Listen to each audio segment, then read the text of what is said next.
రేపు వచ్చేది 2/10/2024 బుధవారం మహాలయ అమావాస్య.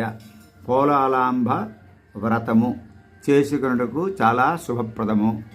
భాద్రపద అమావాస్య పితృదేవతలకు చాలా ప్రీతికరమైనటువంటి మహాలయ పక్ష అమావాస్య.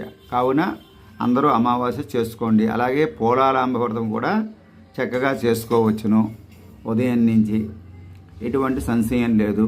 అలాగే రేపు వచ్చేది మాసం 3/10/2024 నుంచి కూడా ఆశ్వీజ మాసం ప్రారంభం. దసరా నవరాత్రులు పాడ్యం. అలాగే విజయదశమి మనకి 12/10/2024 శనివారం నాడు ఉదయం 6 గంటలకు దశమి వస్తుంది. సూర్యోదయంతో ఉదయం దాకా నవమి ఉంది, తర్వాత దశమి వస్తుంది. అయితే ఉదయం 7:30 తర్వాత మనకి విజయదశమి అనే